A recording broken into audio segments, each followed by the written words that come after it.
السلام علیکم ناظرین، یہ سچی کہانی ہے ایسے لوگوں کی جو کہ ہمیشہ خود کو آسمان کہتے ہیں اور پھر ایسا وقت آتا ہے کہ انہیں زمین بھی قبول نہیں کرتی۔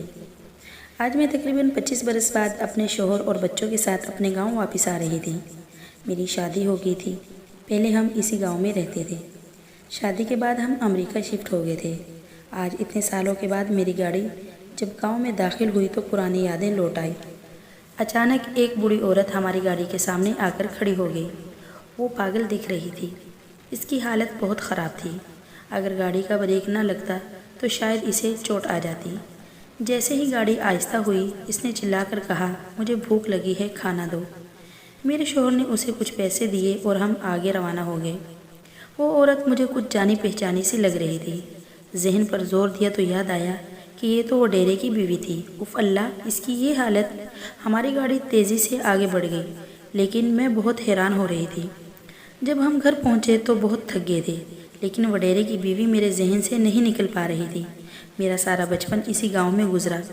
اس عورت کے پڑوس میں بھلا اسے کیسے نہ پہچانتی؟ مجھے بڑا تجسس ہوا۔ گاؤں کے سب سے امیر گھر کی مالکن، جس کے آگے پیچھے نوکروں کی فوج ہوتی تھی، وہ اس حالت کو کس طرح پہنچی؟ پوری رات رو رو کر مجھے اس کا خیال آتا رہا۔ وہ بہت خوبصورت اور دولت مند عورت تھی۔ اس کے شوہر کی سینکڑوں ایکڑ زمین تھی، مزارع تھے، نوکر چاکر اور بہت بڑی حویلی جس میں 20 سے زیادہ کمرے تھے۔ وہ اپنے والدین کی اکلوتی اولاد تھی۔ اس کی شادی اپنے چچا زاد سے ہوئی تھی۔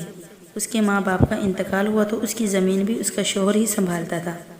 یہ سب باتیں بچپن میں مجھے میری امی نے بتائی تھی۔ چونکہ ہمارا ایک ہی گاؤں ہے اور پڑوس بھی، تو اس وجہ سے ان کی حویلی میں آنا جانا رہتا تھا۔ مجھے یاد ہے کہ اس کے بیٹے کی شادی کی تقریب بڑی دھوم دھام سے انہوں نے بیٹے کی شادی کی تھی۔ خوب زیور چڑھایا تھا۔ مہمان دور دور سے آئے ہوئے تھے۔ گاڑیوں کی قطاریں لگی ہوئی تھی۔ کھانا پینا، گانا بجانا غرض کے گاؤں میں دھوم رہی اس شادی کی بڑے دنوں تک۔ ہم بھی اس شادی میں شریک تھے۔ میں نے دیکھا وہ کسی کو خاطر میں ہی نہیں لا رہی تھی، ہر کسی کو ڈانٹ ڈپٹ کر رہی تھی۔ اسے اپنے حسن اور پیسے پر بڑا ناز تھا۔ سب کے سامنے اس نے اپنی ملازمہ کو اتنا مارا کہ وہ اد مری ہو گئی تھی تو اسے گھر سے نکال دیا۔ وہ بیچاری بہت رو رہی تھی۔ اس عورت کو اپنے پیسے اور منصب پر بڑا گھمنڈ تھا۔ وہ اللہ کا ڈر قطعاً نہ تھا۔ اس طرح آئے گا دن گاؤں میں باتیں ہونے لگی کہ وہ اپنی بہو پر بہت ظلم کرتی ہے۔ زیور چوری کا الزام لگا کر اسے گھر سے بھی باہر نکال دیا۔ کیونکہ وہ غریب خاندان سے تھی تو اس کے آگے اپنے پیسے کا روب جھاڑتی تھی اور اسے بہت بے عزت کرتی تھی۔ وہ بیچاری رو رو کر اپنی صفائی پیش کرتی رہتی، میں نے زیور نہیں چرائے وغیرہ وغیرہ۔ حالانکہ اس کی بہو بہت اچھی تھی، شوہر کی فرما بردار، ساس کی بھی بہت خدمت کرتی تھی۔ ساس نے اس میں پابندی لگا دی تھی کہ وہ میکے نہیں جائے گی، تو پھر کبھی وہ میکے نہیں گئی۔ شادی کے بعد صرف ایک بار ہی گئی تھی۔ وڈیری نے منع کر دیا، تمہارے میکے والے ہمارے جوڑ کے نہیں، نہ وہ لوگ یہاں آئیں گے اور نہ تم جاؤ گی۔ کچھ دنوں کے بعد ہمیں پتہ چلا کہ زیور تو گھر میں سے ہی مل گئے، جو اس کے شوہر نے الماری میں سے نکال کر چھپا لیے تھے، اور وہ جن غیر عورتوں کے چکر میں تھا انہیں دینے کے لیے الماری سے نکال کر لے جا رہا تھا تو کسی نے دیکھ لیا۔ یہ سب باتیں ہمیں خالہ بلقیس نے بتائی، جو ان کے گھر کا کام کرتی تھی اور ہمارے رشتہ دار بھی تھی۔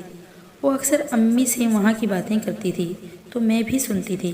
امی اکثر کہتی تھی کہ انہیں ایسا ظلم نہیں کرنا چاہیے، اللہ کی لاٹھی بے آواز ہے۔ ایک دن خالہ بلقیس توبہ توبہ کرتی ہوئی امی کے پاس آئیں اور کہنے لگی، ہمارے ہاں جو لڑکی سمینہ کام کرتی ہے وہ غائب ہو گئی ہے، لیکن مجھے شک ہے کہ اسے بیگم صاحبہ نے غائب کروایا ہے، کیونکہ بہت دنوں سے گھر میں پر اسرار باتیں اور سرگوشیاں ہو رہی تھی۔ ایک دن میں مالکن کے کمرے میں کپڑے دینے گئی تو دروازے پر ہی رک گئی۔ سمینہ ان کے کمرے میں رو رہی تھی اور کہہ رہی تھی، میں بالکل سچ کہہ رہی ہوں بیگم صاحبہ، یہ بچہ عاصم صاحب کا ہی ہے۔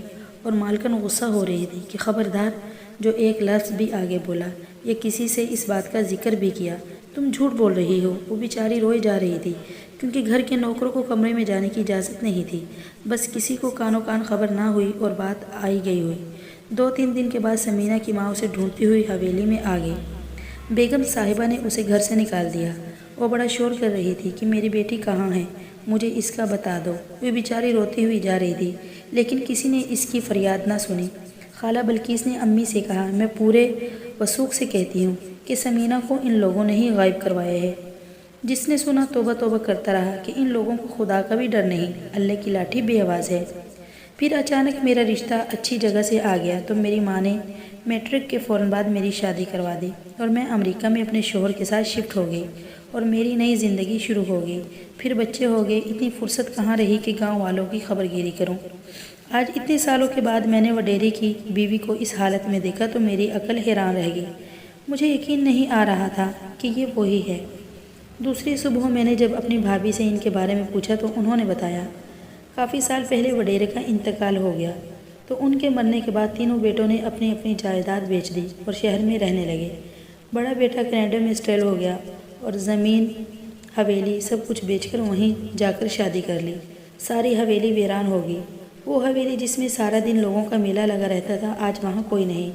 چھوٹے بیٹے نے ماں کے لیے نوکرانی رکھی ہوئی تھی اور مہینے 2 مہینے بعد گاؤں کا چکر لگاتا تھا، لیکن وہ نوکرانی کا کہا کب مانتی ہے، پتہ نہیں اسے کیا ہو جاتا ہے۔ وہ چیختی چلاتی گھر سے باہر نکل جاتی ہے، پاگلوں کی طرح پھرتی ہے، لوگوں سے کھانا مانگتی ہے۔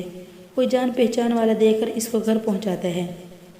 بیٹے کے بہت کہنے پر بھی جانے وہ گھر میں کیوں نہیں بیٹھتی، اسے نہ جانے گھر میں کیا ہو جاتا ہے، سکون نہیں اسے ایک پل بھی۔ بھابھی کی باتیں سن کر مجھے جھرجھری آ گئی۔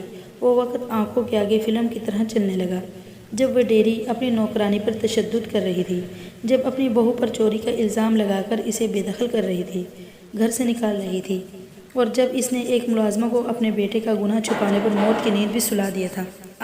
انسان کسی بھی عمل کرنے سے پہلے نیلی چھترے والے کے انصاف کو بھول جاتا ہے۔ جس نے میں گناہوں پر ظلم کے پہاڑ توڑے ہوں، وہ بھلا کس طرح اپنے آشیانے میں سکھ پا سکتا ہے۔ آج وڈیری کا نسب در در کی ٹھوکریں ہیں، وہ سکون کھو چکی ہے۔ دعا کرے کہ خدا اسے سکون عطا کرے۔